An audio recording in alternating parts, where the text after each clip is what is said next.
Alright,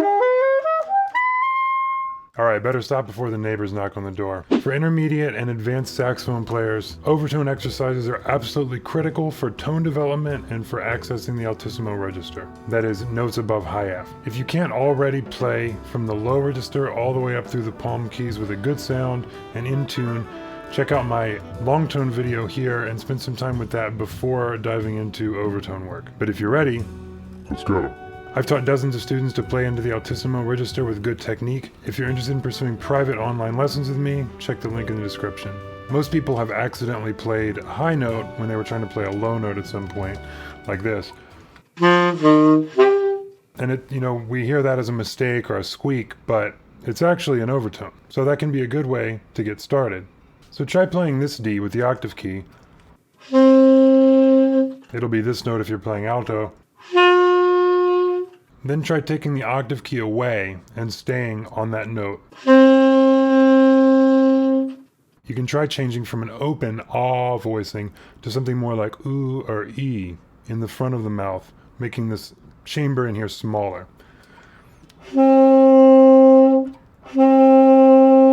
It will take some experimentation. Now try starting that note without the octave key.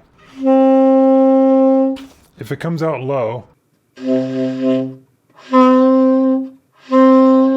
just keep experimenting with that voicing until you can get it to come out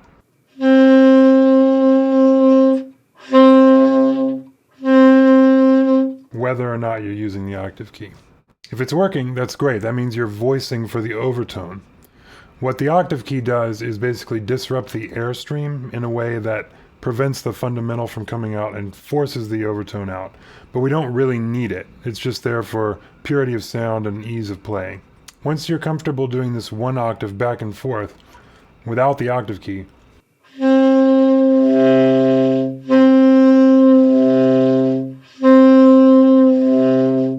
try doing the same thing on C sharp, C, B, and B flat.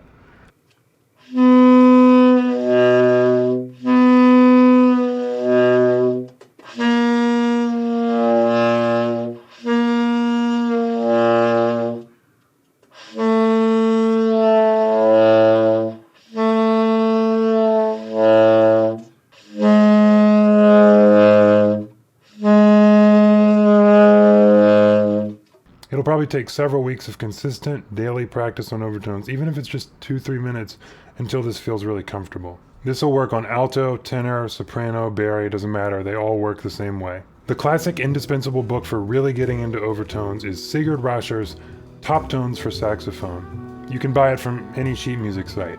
You should definitely not search Google for Top Tones for Saxophone PDF, because it's not quite in the public domain and I am against piracy. Now it's very important that we focus on changing the voicing in the back of the throat rather than pinching down. We don't want to cheat this. You can sometimes sort of bite down to get all kinds of overtones to come out, but that's not good technique because it'll throw out the tuning, reduce the effectiveness of these exercises, and cause a pinch sound in all of your playing if you start to develop a bad habit of biting. So this is all done back here with a really loose, relaxed embouchure.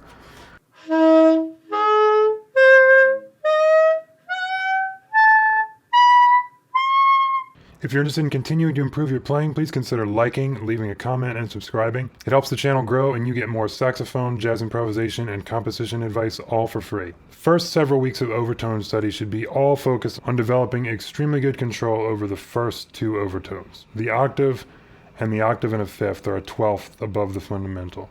So we'll play low B flat, and F.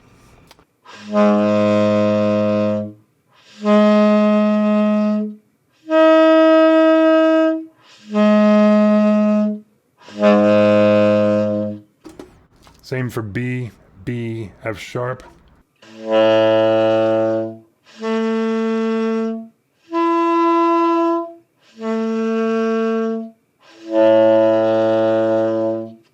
It'll be C, C, G, C sharp, G sharp, and so on. Next, in the end of the second line here, this is where we add the third overtone, or second octave off the fundamental.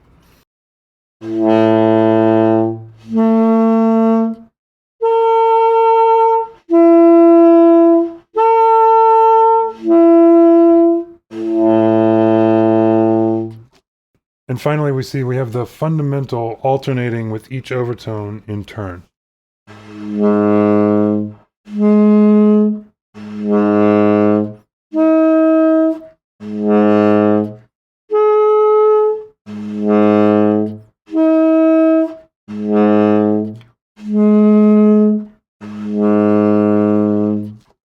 No, I'm demonstrating these pretty quickly, but it would be advantageous to hold all of the notes for 4 beats at a slow tempo as it's written. So I really can't emphasize enough how important it is to spend a lot of time with the first page of overtone exercises in this book. You should really work on this for several weeks, or as long as it takes to master it, where you can pick these overtones out of the air, also hearing which one you're trying to play before you play it, and then move on to the altissimo fingerings, because playing the right fingerings without the voicing, without the fundamental work, you'll just be frustrated. The notes won't be in tune, or they won't come out every time. So spend a lot of time with this. I've been playing for 20 years and I still do these exercises as much as I can. Really, it should be every day.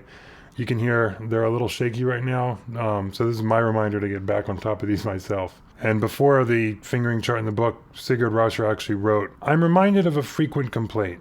I looked at the fingerings and my results were now and then a squeak, but never a reliable tone. Many a player has doomed himself to failure by neglecting or omitting the exercises on the preceding pages. If so, he deems them either a waste of paper or he believes that he does not need all this preparation." So yeah, he's right. You need all this preparation. That being said, get this book, develop your overtones all the way into the register that we'll eventually be learning fingerings for, which is all the way up to the D above palm key D or higher. Once you've done that, here are the fingerings I like to use, and some links in the description for resources where you can find all kinds of alternative fingerings that might work better for your saxophone. These are good for many tenor saxophones, but not all, and it's going to be different, a little bit different for alto, very different for baritone, and soprano, you need different fingerings as well. So here's my preferred tenor saxophone fingerings. High F with the front key, F sharp with the front key and the B flat key. And on my saxophone, I need to put down the F key on the right hand as well, or it's very flat. Another F sharp fingering I like is 1-3-1. For high G, front F key and the B flat key on the right side, or 1-3-3 is my preferred one. It's more open sounding on my instrument. For A high A flat, 1-3-1 and the side C key, or 2-3 on the left hand for A, and then add the middle finger on the right hand for A flat. High A is just 2 and 3 on the left hand.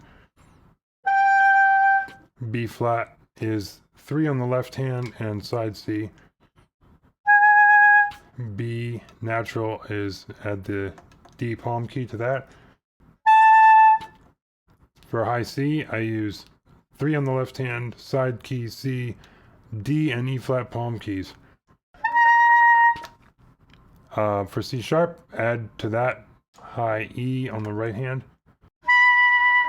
And finally for high D, add the last palm key. Make sure to like, subscribe, and leave any questions in the comments section.